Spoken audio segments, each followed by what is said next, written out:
ونستغفره ونعوذ بالله من شرور أنفسنا ومن سيئات أعمالنا من يهده الله فلا مضل له ومن يضلل فلن تجد له وليا مرشدا أشهد أن لا إله إلا الله وحده لا شريك له وأشهد أن سيدنا محمدا عبده ورسوله لا نبي ولا رسول بعده اللهم فصل وسلم وبارك على نبينا محمد وعلى آله وأصحابه أجمعين أما بعد. Bapak Ibu hadirin hadirat jamaah sekalian yang dirahmati Allah Subhanahu wa taala. Alhamdulillah wa syukurillah pada kesempatan malam hari ini kita melanjutkan kajian kita hari ini yang sudah lama terjeda. Hari ini kalau dilihat sebenarnya ini minggu pertama ya. Tapi karena saya sedang berada di asrama rumah tahfiz, jadi insyaallah kita coba mengisi kekosongan pada hari ini. Kajian kita hari ini membahas tentang syurutus shalah ya. Kajian kita fikih membahas tentang syurutus shalah. Apa itu syurutus shalah? Syurut itu jamak dari syartun, artinya syarat-syarat terpenuhinya salat. Mesti kita perhatikan ini faktor fundamental dalam ibadah. Kita kalau sholat syaratnya hilang satu, nggak sah. Karena itu syarat itu jauh lebih penting daripada pembahasan khilafiyah. Hari ini orang kan banyak membahas khilafiyah. Qunut itu sunnah atau tidak? Nanti kalau sholat turunnya pakai kaki kanan, pakai tangan atau pakai kaki, mendaratnya pakai lutut. Sibuk mulai di situ, yang syarat belum hafal. Nah itu ya. Jadi terlalu terbawa hawa nafsu membahas sesuatu yang tidak prioritas. Padahal ada yang lebih dasar dan sekarang prioritas. Kalau ditembak hari ini secara fikih syarat untuk sholat ada berapa? Belum tentu semua orang hafal. Karena itu pembahasan ini super urgent ya. Walaupun sebelumnya saya lupa, ini sudah pernah sedikit membahas, tapi kita ulas kembali agar lebih lengkap. Jadi itu ya. Syarat itu maksudnya kalau ini belum terpenuhi, maka sholat itu belum bisa dimulai dinyatakan sah. Kalau dilakukan tanpa unsur syarat ini terpenuhi semua, tidak mendapat keabsahan satu sholat. Jadi beda antara syarat dan rukun. Kalau rukun adalah rangkaian yang berada di dalam pelaksanaannya. Kalau rukun itu ibaratnya juklaknya ya. Maka yang kita bahas hari ini adalah tentang syarat sholat itu sendiri. Nah Bapak Ibu sekalian, sholat itu syaratnya ada 5 ya. Ada 5. Satu saja hilang dari 5 ini, ya la yasihhu sholata, sholatnya tidak sah dalam kacamata syariat. Nah kemudian siapa yang menentukan ini syarat, ini rukun, ini sunnah, ini wajib? Siapa? Apakah Allah pernah menyebutkan dalam Quran? Tidak pernah. Cuma para ulama mengambil dari dalil-dalil. Sesuatu yang disebut syarat biasanya dari hadis-hadis Nabi maupun Quran tidak pernah tidak dilakukan Nabi. Setiap Nabi sholat itu ada. Setiap Nabi sholat unsur itu muncul dalam setiap sholat Nabi. Maka para ulama mengklasifikasikan ini statusnya wajib gitu, ini rukun. Tapi ada mungkin pelaksanaan sholat Nabi yang sekali-kali Nabi buat, sekali-kali tidak gitu. Sekali-kali Nabi buat, sekali-kali tidak. Berarti itu hukumnya apa? Sunnah. Sahabat juga begitu. Contohnya Pak, kita di sebagian masjid Tanjung Pinang ini kalau sudah hari Jumat subuh biasanya membaca surah As-Sajdah. Kemudian sujud. Nah, sujud itu hukumnya apa? Orang yang nggak tahu zakatnya wajib. Kalau dia nggak sujud nggak sah. Kalau nggak tahu. Padahal dia hukumnya adalah mustahab sunnah. Kenapa? Umar bin Khattab pernah satu hari sholat membaca ayat yang tertera, ayat sajadah. Beliau bersujud. Dan pernah di satu hari yang lain beliau membaca ayat yang lain. Ya salah satunya surah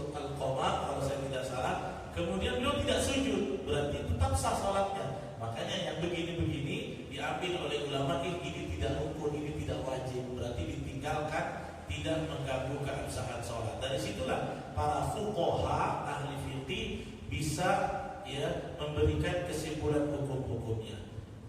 Nah, kita hari ini harus banyak mengakses karena setiap ahli fikih ini beda-beda adat. Salah satunya ahli fikih yang namanya Ibnu Hazm nih. Ibnu Hazm ini termasuk fatwa beliau mazhabnya yang agak ekstrim. Salah satu keekstriman beliau, kalau laki-laki perempuan mau ta'aruf boleh melihat semuanya sampai betisnya, sampai pahanya, boleh melihat. Itu mazhabnya Ibnu Hazm. Ya, kalau mazhab yang lain yang empat itu mengatakan nggak boleh, yang boleh dilihat hanya wajah, tangan boleh dilihat karena termasuk ukuran kita mengukur warna kulit. Kaki termasuk aurat, nggak boleh dilihat. Nah, jadi itu perbedaannya. Kadang-kadang fuqaha pun berbeda, ya. Karena itu harus kita betul-betul menggali dan mengkaji dari sumber-sumber yang tepat. Termasuk Ibnu Hazm mengatakan sholat itu dengkul bukan aurat. Dengkul bukan aurat. Nah, pendapat Ibnu Hazm. Tapi dalam kaidah fikih memang dari seluruh pendapat kadang-kadang Ibnu Hazm ini supaya Anda familiar dengannya, fatwanya banyak yang nyentrik gitu ya. Fatwanya agak nyentrik. Kalau zaman sekarang digulirkan akan banyak kontroversial. Tapi kita yang ngaji fikih mesti tahu. Jadi kali-kali gak terkejut ketika melihat itu pendapat itu muncul ya. Nah, kalau kita kajinya apa namanya fikih sunnah. Banyak ya di kedai-kedai, di toko-toko buku banyak, ada silakan beli 4 jilid ya kalau terjemahnya. Ya namanya fiqh sunnah. Fikih sunnah yang menulis adalah Syekh Sayyid Sabiq. Kenapa kita pilih ini kemarin?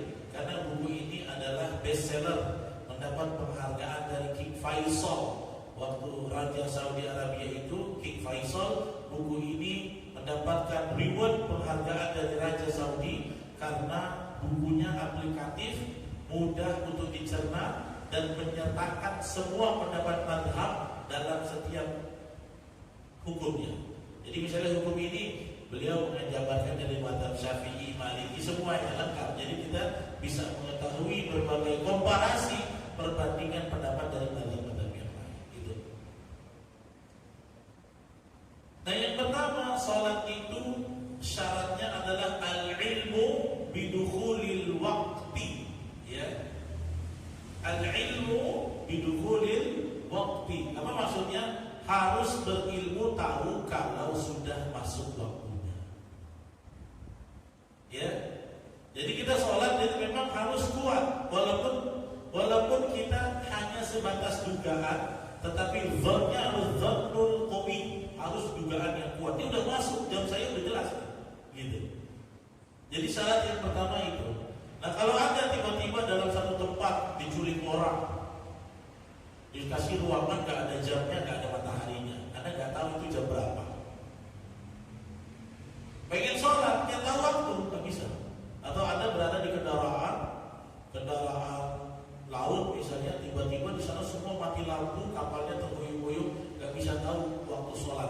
Maka kita belum bisa melakukan sholat sebelum mendapatkan kepastian atau kabar dari orang yang mendapatkan kepastian bahwa waktu sholat sudah masuk. Kenapa pembahasan ini dalam kitab-kitab ulama dibahas? Karena dulu cara melihat waktu sholat gak sekeren dan secanggih sekarang. Sekarang tinggal setting aja di HP. Gimana settingnya? Aplikasi Pro Muslim. Nah, nanti setiap adanya ada sendiri. Allah, walaupun kadang-kadang kan punya aplikasi, dia bawa ke masjid, lupa di silent, orang lagi sholat azan HP-nya. Bikin kesal kadang-kadang ya, makanya saya nggak pernah taruh otomatis azan itu.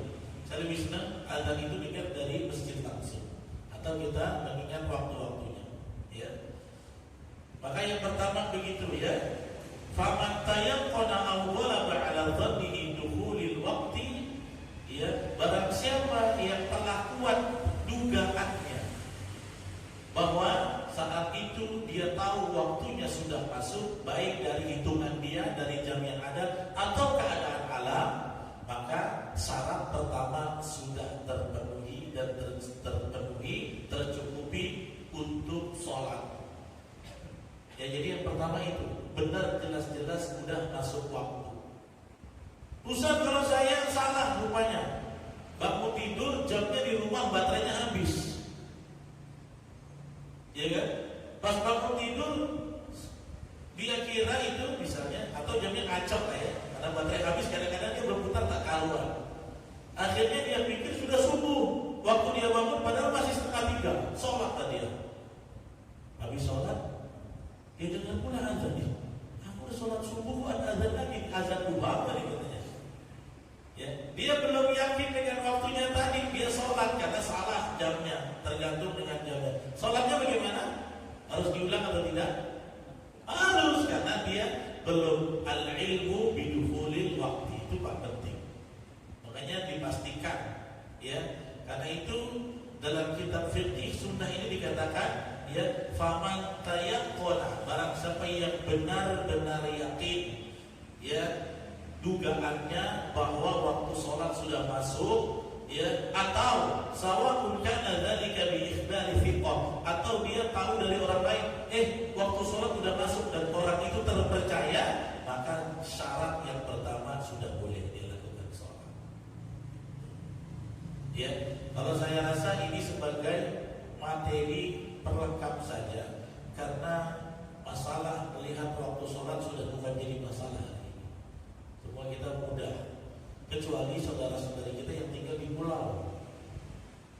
Ya, yang dia ke masjidnya 500 meter, 1 kilo, nggak dengar kan dia harus berilmu tentang jam. Ya, jadi harus betul-betul yakin.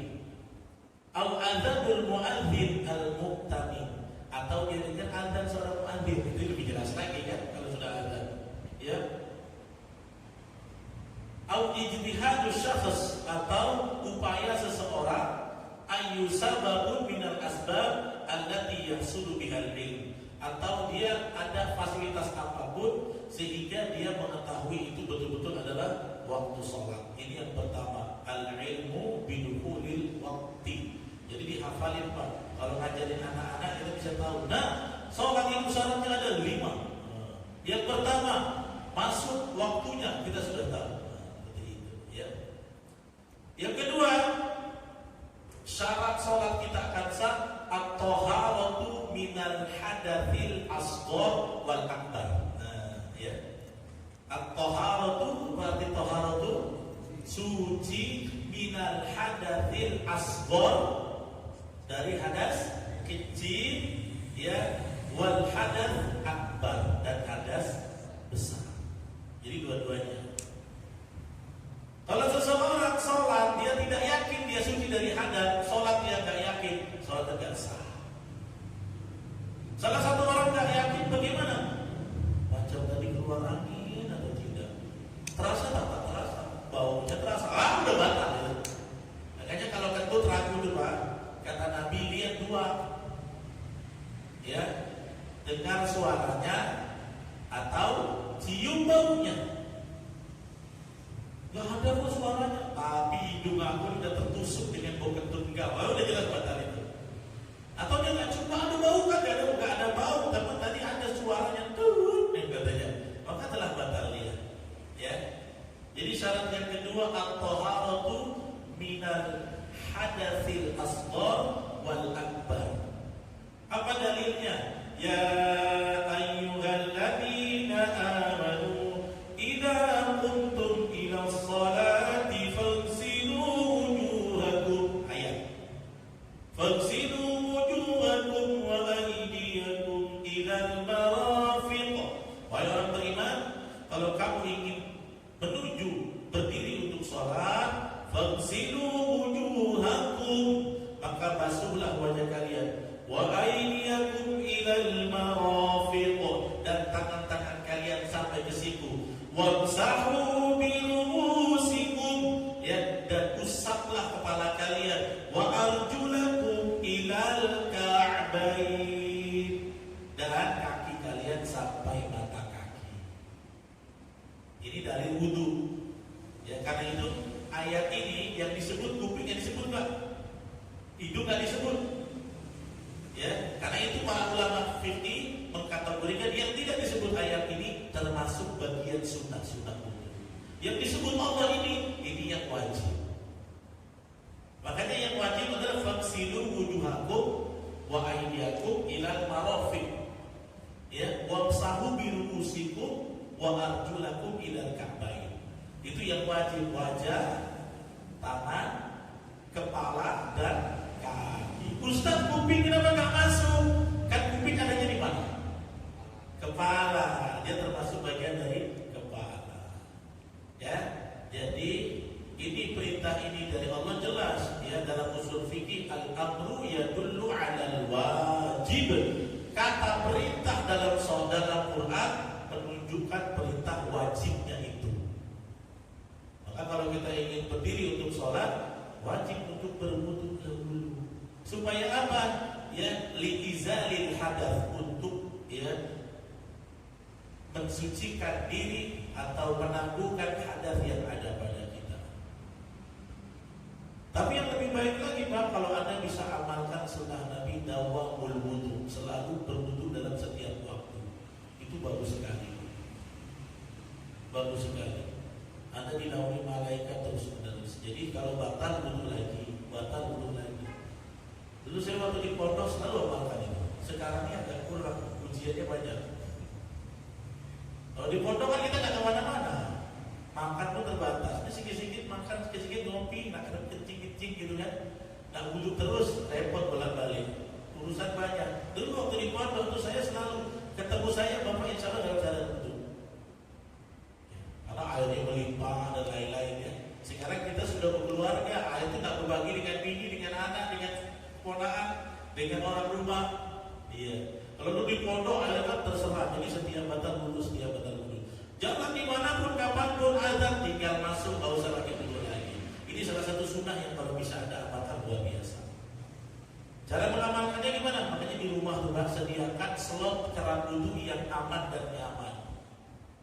Ya, jadi kalau punya rumah atau lagi bangun rumah atau lagi renovasi, sediakan tempat khusus wudhu di rumah kita buat ngelatih anak, istri dan lain-lain. Ya. Ini kebanyakan kita apa? Nyampur di kamar mandi. Sayang. Jadi kalau desain nanti kalau ada kesempatan bikin tempat wudhu khusus di rumah. Dan kalau bisa Anda itu Pak, sholat kita di masjid ini keadaannya dari rumah sudah standby wudhu, itu lebih cantik daripada kita wudhu di sini. Bukan tidak boleh, bukan. Tapi ada fadilahnya yang kehilangan kalau Anda tidak wudhu dari rumah. Dalam hadis Muslim kan begitu. Ya, barang siapa yang tawaddu'a fa ahsanal wudu, dia berwudu dari rumah dan mempercantik wudunya, ya summa atal masjidah, kemudian dia datang ke masjid. Tidaklah dia melangkah satu langkah dari rumahnya kecuali ya dihapuskan dosanya satu setiap satu langkah. Langkah berikutnya diangkat derajatnya. Ganti kaki lagi, dihapus lagi dosanya. Ganti kaki lagi, diangkat derajatnya. Begitu terus sampai dia masuk ke dalam masjid. Kata para ulama, syaratnya harus sudah berwudu dari rumah, karena Nabi mengatakan, ya, taman tawaddu'a fa ahsanal wudu. Barang siapa yang berwudu dari rumah dan sudah mempercantik wudunya. Walaupun ada ulama yang sangat lembut, walaupun ini sebagian kecil mengatakan, enggaklah, kalau kita batal wudu di masjid tetap dapat. Kalau tetap dapat, kenapa Nabi bilang barang siapa sudah menyempurnakan wudu di rumah? Berarti ada plus orang yang sudah berikan dari rumahnya. Ya, jadi Bapak Ibu kalau bisa sholat ke masjid itu dalam keadaan sudah wudu di rumah. Kadang-kadang kita malas, wudunya lagi ada orang mandi, ada orang apa? Nah itulah saya bilang, kita sebagai bapak atau kepala rumah tangga kalau bisa didesain di rumah itu ada tempat khusus untuk wudu. Ini bagus. Ya. Berapa sih sejuta aja nggak habis bikin keranjang, nggak habis 1 juta. Ya, kita kalau bikin pakis ini gipsnya puluhan juta, oke aja. Itu ibadah barang, makan uang yang Anda keluarkan untuk tukang niatnya untuk bikin tempat wudu itu mendapatkan pahala di jalan Allah Subhanahu wa taala. Itu ya. Jadi itu ayat pertama yang menjadi dasar kenapa syarat dari sholat itu harus thaharatul minal hadatsil asghar wal akbar. Taharatu artinya suci, minal dari hadas. Hadas itu ya hadas, ada lagi terjemahnya. hadath al-asghar, asghar kecil, wal akbar besar. Ayatnya tadi surah Al-Maidah ya.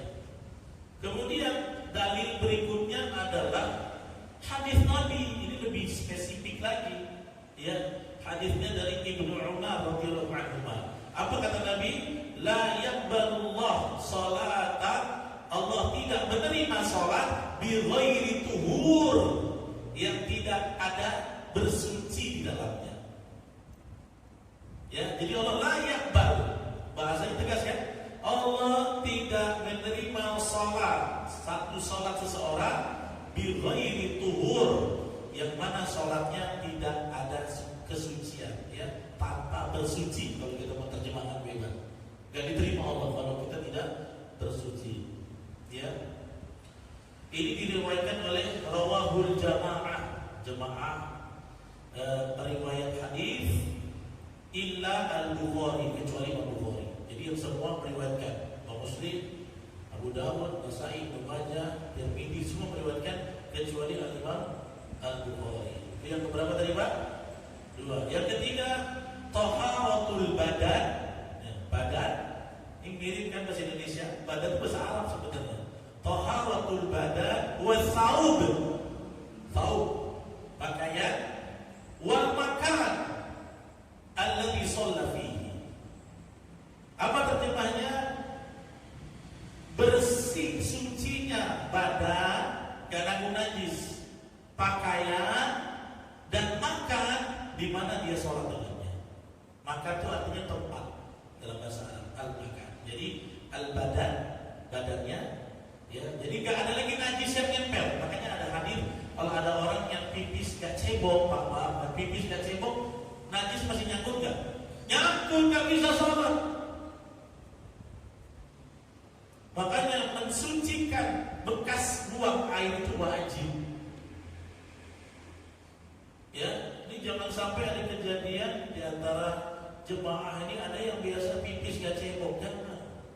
Walaupun kan sudah berada di tempat yang sulit, jalan tol.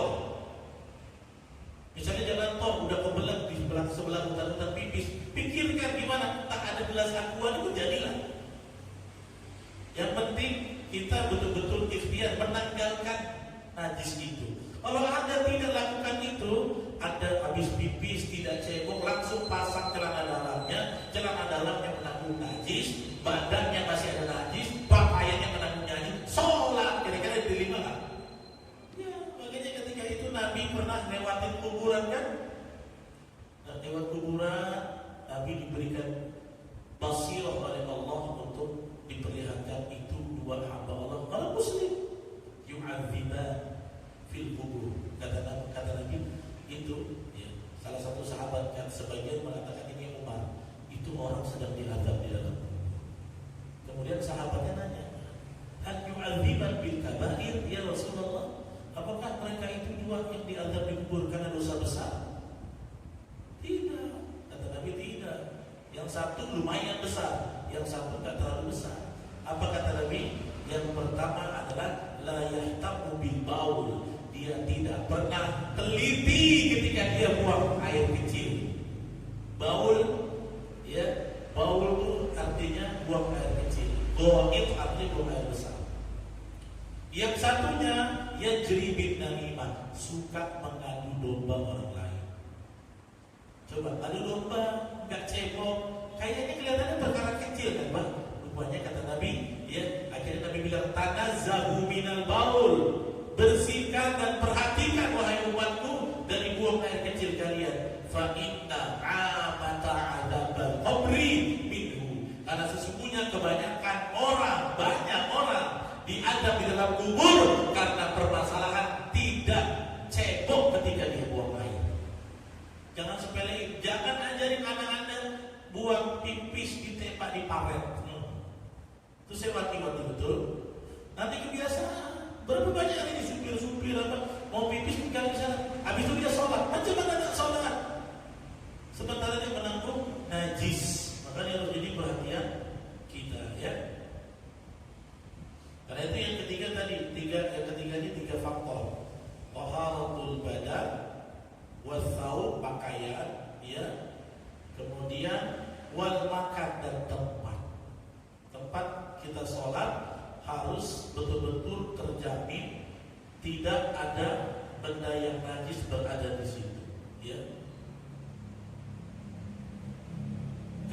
Kemudian mata qadaru ala dzalik.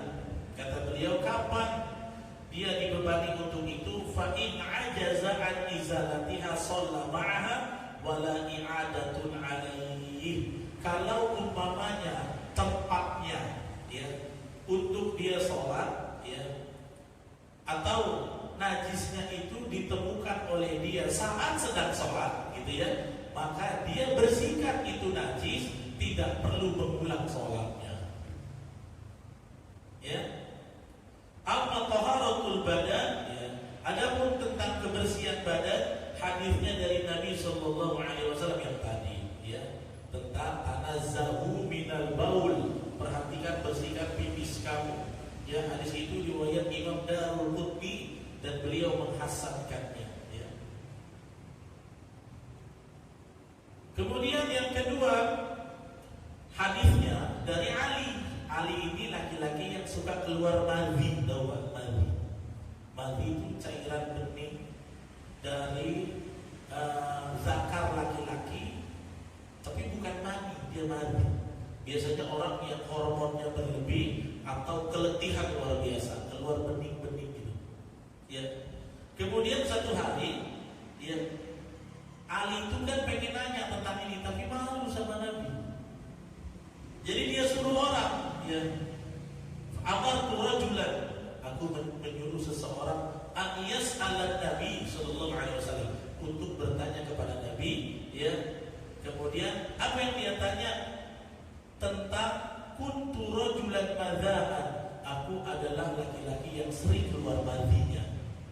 Kemudian ditanya sama Nabi, gimana tentang ini? Ada yang nanya Nabi. Padahal itu Sayyidina Ali, tapi dia malu, gak enak nanya tentang ini sama Nabi. Begitulah saking adabnya. Akhirnya kata Nabi, ya tawadda wa agsil zakar. Ya, kata Nabi, kalau begitu bilang sama yang nanya, kamu berwudu, ya, dan kamu cuci zakarnya. Itu nantilah kalau saya terjemahin ya. Zakar itu bahasa sopan. Kalau terjemahin jadi bahasa medis, cocoknya jangan di masjid. Gitu ya. Tapi kata Nabi, bersihkan di tempatnya itu, kemudian berwudu. Jadi gak usah mandi wajib mandi itu. Gak usah mandi wajib ya. Kata Nabi diceritakan begitu. Dan hadis ini diriwayatkan oleh Imam Bukhari. Begitu juga riwayat Aisyah tentang perempuan yang istihadah. Tahu istihadah? Keluar macam darah tapi bukan menstruasi. Berarti istihadah ini something wrong dengan kesehatannya. Bercak-bercak misalnya, tapi bukan darah menstruasi. Ya, dalam ilmu medis juga membedakan darah mens dan istihadah itu ada jelas. Beda kekentalan, beda ketebalan warna istihadah. Nabi juga pernah memberikan ilmu yang sama tentang istihadah. Ya, Nabi juga mengatakan kepada akhwat yang begitu, iksili anki, ya, iksili anki adam wasalli. Bersihkan saja darahnya itu, kemudian sholat. Bersihkan darahnya, wudu dan sholat. Itu perintah Nabi buat perempuan yang istihadah. Yang belum punya bini nggak tahu biasanya kalau istihadah. Ya, darah istihadah. Nah, itu dari Aisyah radhiyallahu taala anha. Kemudian tentang taharatus saum, dalilnya apa? Harus membersihkan baju. Ya, ada di surat Mudaththir. Ya ayyuhal mudaththir, qum fa'anzir wa rabbaka fakabbir wa thiyabaka fatahhir. Surat Al-Mudaththir. Ya, wa thiyabaka fatahhir. Kata Allah apa? Dan bajumu bersihkanlah. Bahasa Arab baju itu ada yang disebut dengan thawb, thiyab atau qamis. Kita bilangnya apa? Gamis. Bahasa Arab itu qamis itu kemeja. Qamis itu yang begini, yang pendek. Ya, kalau yang panjang ini namanya thawb. Terbalik kalau gitu ya. Qamis, gamis itu yang panjang. Terus kita bilang jubah. Jubah itu sebenarnya tahu yang di Masjidil Haram? Dia pakai baju putih, terus pakai ada pelapis hitam dan emasnya. Itu jubah. Ya, kalau kita bilang ini jubah. Ya, ini namanya thawb. Qamis itu kemeja. Terbalik ya. Ini perintah Allah dalam surat Mudaththir ayat Jelas kan? Wa thiyabaka fatahhir, dan pakaian kalian kamu bersihkanlah. Kemudian Nabi pernah sholat, ya. Kemudian sholatnya itu menggunakan baju yang malam itu Nabi bermalam di rumah istrinya dan baru saja melakukan hubungan biologis suami istri. Maka berkatalah Jabir, ya, hadis ini dari Jabir bin Samrah. Sami'tu rajulan sa'ala Nabi sallallahu alaihi wasallam. Kata Jabir, aku mendengar seseorang nanya dengan Nabi, ya. Usolli fi thawbil ladzi ata fihi ahli. Apakah boleh Nabi saya sholat menggunakan pakaian yang semalam aku mendatangi istriku? Boleh nggak? Ya, misalnya Anda berhubungan, Anda menggunakan baju yang Anda pakai tadi malam, ya. Kemudian na'am illa atara fihi syai'an fadagsilu. Kalau boleh, asalkan kamu lihat tidak ada noda apapun dari bekas pertempurannya. Kalau ada, silakan cuci dulu. Ya. Nah, kadang-kadang kan ada, ya. Nah, kadang-kadang ada yang terkena dengan sperma. Maka sperma itu tidak najis. Ya. Cukup berbasuh saja dengan air sedikit, boleh dipakai sholat. Karena beda sperma dengan air sendiri. Beda. Kalau sperma najis, itu badan kita najis semua. Karena kita tercipta dari sperma, air najis. Yang bedakan antara air sendiri dan sperma. Kok bisa beda? Iya, karena jaringan pipanya juga beda. Ya kan? Jadi cadangan air itu pun tempatnya beda. Kantung kemih dan lain itu orang medis lah yang lebih paham dari saya. Ya, karena itu berbeda. Ya, pernah ditanya Nabi tentang itu. Ya. Kemudian qultu li Ummi Habibah. Ya. Satu riwayat dari Muawiyah, dia pernah berkata kepada istri Nabi Ummu Habibah. Apa pertanyaannya? Hal kana Nabi sallallahu alaihi wasallam yusalli fi thawbil ladzi yujabi'u fi? Pernahkah Nabi pakai pakaian yang beliau malam itu bermalam menggunakan itu? Maka qalat, kata Ummu Habibah, na'am idza lam yakun fihi adza. Kalau bajunya tidak ada kotoran-kotoran yang najis, Nabi tetap gunakan. Tapi kalau ada terciprat najis misalnya, ya, tak apalah pokoknya yang najis, Nabi akan cuci itu. Ya. Dan pembahasan tentang air mani ini, ya, banyak diriwayatkan hadis-hadis tentang Nabi Aisyah pernah mengorek bekas mani yang mengering di baju Nabi. Kemudian Nabi pakai sholat, jadi dikorek. Berarti udah kering kan? Nah, makanya itu tidak masalah. Ya. Itu yang keberapa? Kemudian, ya, kewajiban kita untuk memperhatikan tempat, ya, ataupun pakaian, ataupun sesuatu yang menempel pada kita saat kita sholat kalau itu terjadi ada najis di situ. Satu hari, ya, hadis ini riwayat dari Abu Sa'id. Satu hari, ya, sallallahu alaihi wasallam fa khala'a alaihi. Nabi sholat, lagi sholat nih, tiba-tiba Nabi copot sendalnya. Lagi sholat, Nabi copot sendalnya. Nah, sahabat kalau lihat Nabi lakukan sesuatu ngapain? Langsung ikutin ke bagiannya. Karena lagi sholat. Nabi lagi sholat, kemudian Nabi copot sendalnya. Ya. Kemudian lima khalaqtu.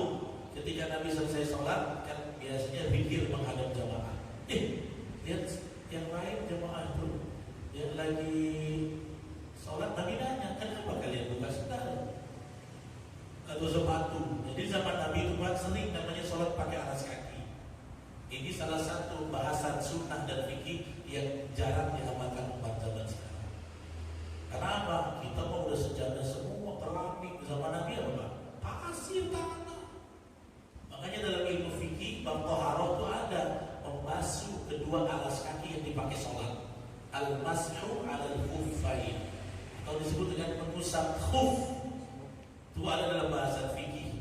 Semua orang yang belajar fikih pasti telah membahas tentang mashu 'alal khuffain, membasuh dua alas kaki. Jadi di zaman Nabi, ya, sekarang kalau kita ada orang nih, ya, sering dijadikan aib. Ada orang yang nenteng sendalnya lewat masjid, dimarahin habis-habisan. Sebenarnya nggak begitu banget sih, memang bagusnya tidak. Tapi itu bukan aib besar-besaran. Kecuali di sendalnya tuh ada kucing, misalnya gitu ya. Baru.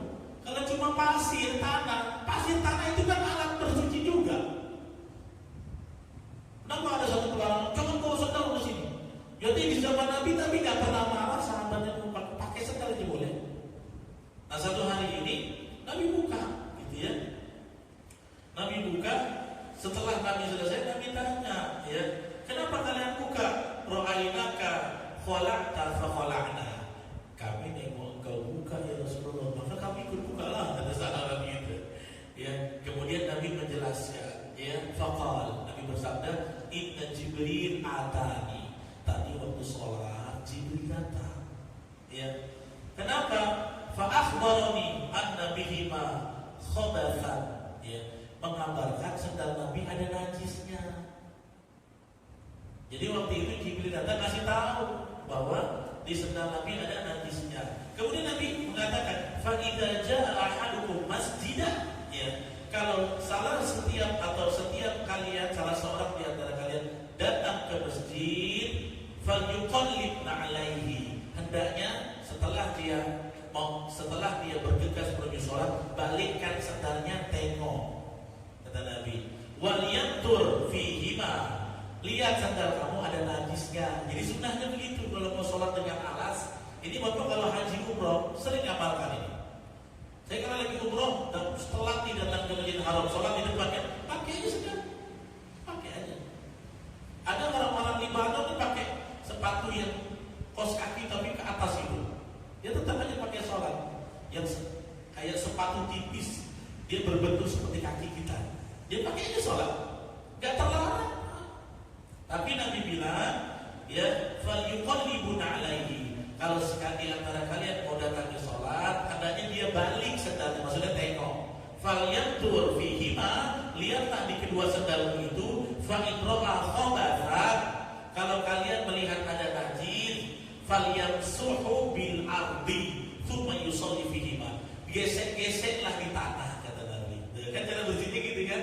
Pas dia mau sholat, dia lihat, dia ada digesek-geseklah di tanah sampai bersih. Bukan disuruh cuci ke rumah pakai rinso. Gesek-gesek ke tanah, kemudian dia sholat dengannya. Ya, hadis ini riwayat Ibnu Hibban, Ibnu Khuzaimah, dan beliau mensahihkannya. Ya. Kemudian tentang baju, tadi kan badan sudah, tentang bibis, tempat sudah ya. Kemudian tentang baju, ya. Tentang baju ini pernah ada hadis, tentang tempat, mohon maaf. Ini sekarang tentang tempat. Ya tadi baju kan dikategorikan pakaian yang kita pakai juga tadi. Nah sekarang tentang tempat. Ya, wa amma taharatul makan.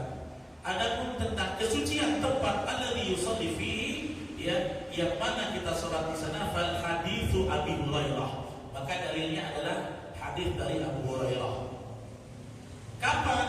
Ketika kejadian ada A'rabi, ya, qama A'rabi fabala fil masjid.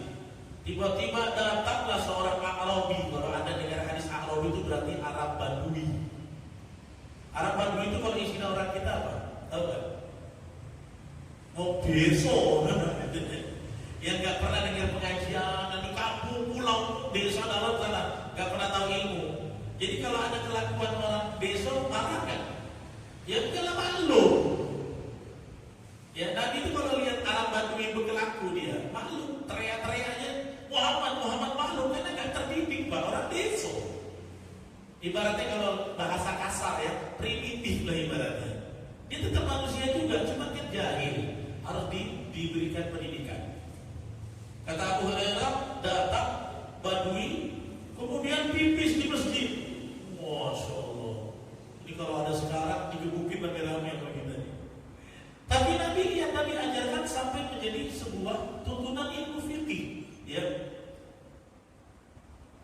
Kemudian kata Nabi sallallahu alaihi wasallam, faqama ilaihi an-nas liyaqamu bihi, maka manusia berbondong-bondong menuju ke dia bertangkap. Digebukin, dipukulin nih, ya kan? Faqala Nabi sallallahu alaihi wasallam, "Bila da'auhu", dia biarin aja dia. Dia udah bodoh, deso dia. Mungkin dia ikut taklim Nabi baru paham, gitu kan, ikut pengajian sekian. Dia belum sempat duduk, atau ini orang primitif yang baru masuk Islam, kan bisa aja begitu. Lah orang kalau nggak tahu masa kita mau hukumi, ya. Jadi kalau orang yang salah karena nggak tahu, kita wajib beritahu. Ini penting nih buat aparat-aparat. Sama kalau kita lagi naik motor ditilang Pak polisi, kenapa kau lewat situ? Saya nggak tahu Bang. Harusnya jangan ditilang. Ya udah, ini nggak boleh Pak, Bapak harus lewat sana. Itu kecuali dia tahu dia langgar, tolong ditindak. Ini salah nih kadang-kadang, ya. Jadi kalau kita melihat orang yang memang nggak tahu, kemudian kita dapati dia, kita kasih tahu. Kata Nabi apa? Da'auhu wa ariqu ala baulihi sajjalan min ma'i aw dhanuban. Kata Nabi, udah tinggalin dia. Sekarang kalian bersihkan aja tempat sholat, siram dengan air 1 ember. Kata Nabi. Jadi disiram pakai air 1 ember ini sudah hilang najisnya. Maka itu sebagian ulama fikih mengatakan batas menyiram najis pipis adalah minimal dengan air seember. Nah kalau di kita gimana? Ustaz harus didorong najis biar keluar. Beda, karena konturnya adalah tanah menunjukkan air meresap. Nah kalau kita memang harus bersih. Konsekuensinya karena kita tidak meresap, kita siram air, kita tuskan sampai kering. Ya, jadi untuk meleburkan najis itu, kita siram dengan air seember, meleburkan najis itu, baru kita bersihkan. Insya Allah sudah menjadi suci. Ya. Yang keempat, syarat sah salat yang keempatnya satrul aurah, menutup aurat, wajib menutup aurat. Ya. Dalilnya apa? Al-Quran surah Al-A'raf. Ya bani Adam khudhu zinatakum 'inda kulli masjid. Wahai anak Adam, khudhu zinatakum, ambillah zinatakum, perhiasanmu. Ya 'inda kulli masjid, setiap kamu berada atau menuju ke masjid. Nah kata Syekh Sayyid Sabiq, zinatakum, perhiasanmu apa? Pakaian terbaikmu. Lihat, sholat itu harus pakai pakaian yang the best kita punya. Ya, ini ayat ini kritik sosialnya, banyak orang yang sholat pakaiannya serampangan, pakai kaos oblong bolong pula diketek, ya kan? Menghadap Allah dia begitu, baju dalam yang udah robek gak ada. Ustaz yang penting kan aurat tertutup, yes, saya bilang sah sholatnya, tapi kau tidak ada adab. Sekarang kerja kau di mana? Di perusahaan. Ada tak ada ketemu bos pakai baju oblong? Tidak mungkin lah. Gak enak saya sama atasan. Kalau sama manusia kau hormat, kenapa kepada Allah kau tidak ada? Kan begitu kan? Jadi anda ini berdasarkan kritik sosial dari ayat ini, kalau kita mau sholat pakailah pakaian yang terbaik. Bagaimana ukuran yang terbaik? Ustaz, yang termahal? Bukan. Yang ketika kau gunakan ketemu orang siapapun kau pede, ya itulah kau gunakan sholat. Kalau kau kira-kira gunakan satu pakaian yang kau gak pede ketemu orang, jangan kau gunakan bertemu Allah. Itu prinsipnya. Ya, paham ya? Kalau ada pakaian yang kita gak pede ketemu orang, jangan kau pakai dalam sholat. Berarti itu belum termasuk pakaian yang standar. Kalau bisa pensiun Pak, sholat-sholat pakai kaos oblong jangan sampai deh. Walaupun di rumah. Ada kan yang giliran sholat di rumah, sholat-sholat pakai kaos oblong, sarungnya di luar lagi. Kayak jojon begitu sarungnya. Sarungnya udah jangan. Sholat di rumah, di masjid, sunnah wajib kan sama aja menghadap Allah. Itu makanya saya kalau lagi sholat sunnah di rumah sendirian, isir saya. Kok isir siapa? Ya saya harus ganteng. Gimana saya keluar? Kalau istri saya nanya, gimana saya bertemu orang ganteng? Bertemu Allah harus lebih ganteng. Ini pencipta seluruh manusia. Ya. Yang kelima, istiqbalul qiblah. Ya. Wajib untuk menghadap kiblat. Kelima ya. Nanti penjelasannya berikutnya lah kalau kita ketemu lagi. Ya, karena penjelasan tentang menutup aurat ini ada tadi perbedaan pendapat. Batas laki-laki, batas perempuan kita belum bahas lagi. Ya, jadi 5 ya. Yang pertama apa tadi? Mengetahui masuk waktu. Yang kedua, bersih dari hadas kecil dan hadas besar. Yang ketiga, sucinya badan, pakaian, dan tempat. Yang keempat, menutup aurat. Yang kelima, menghadap kiblat. Inilah 5 syarat sah sholat. Kalau hilang satu, nggak sah sholat kita. Demikian. Ada pertanyaan tidak? Ya, ya.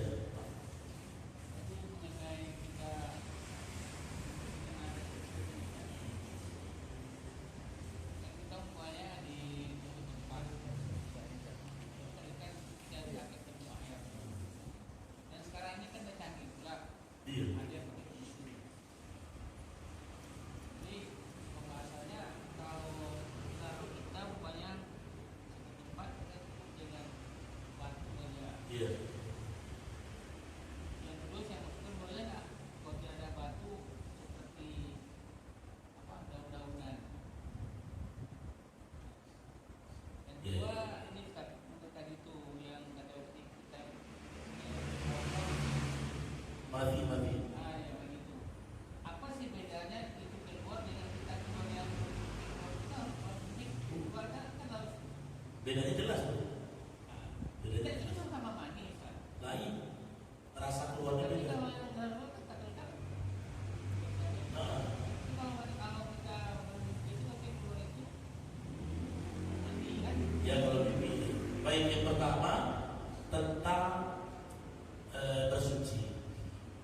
Ulama sepakat kalau tidak ada air pakai batu 3 biji. Ya.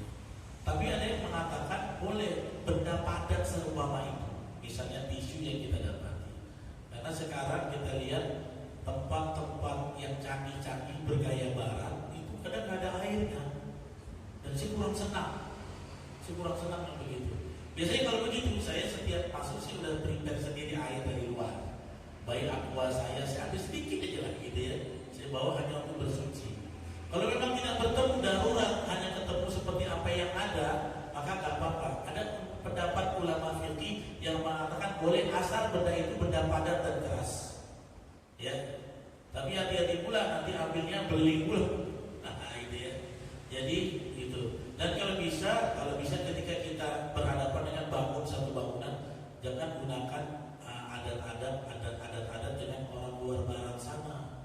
Karena mereka nggak perhatikan ini. Mereka biasa pakai pipisnya cebok kering, maaf ya. Buang air besar aja nggak pakai siram loh.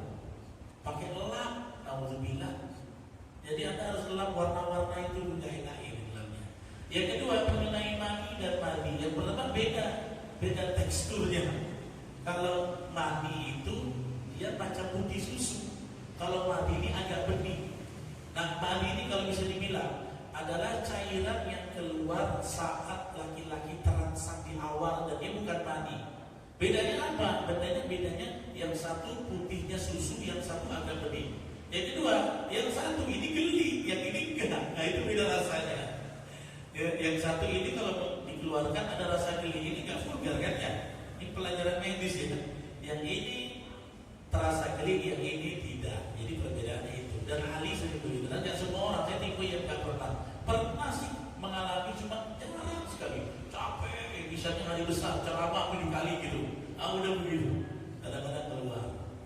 Jadi cukup dicuci dan berwudu, tidak perlu mandi wajib. Kalau mimpi, udah enak geli, putih susu, harus mandi wajib. Ya, dan ada satu lagi, ya.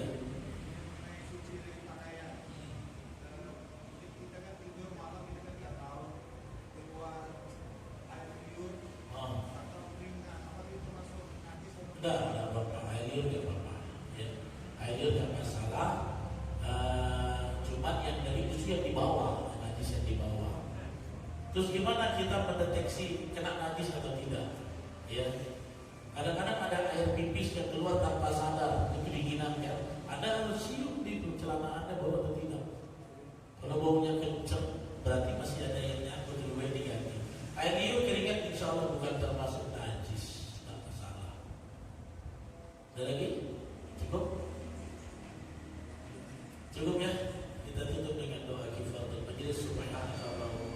tidak, syukur.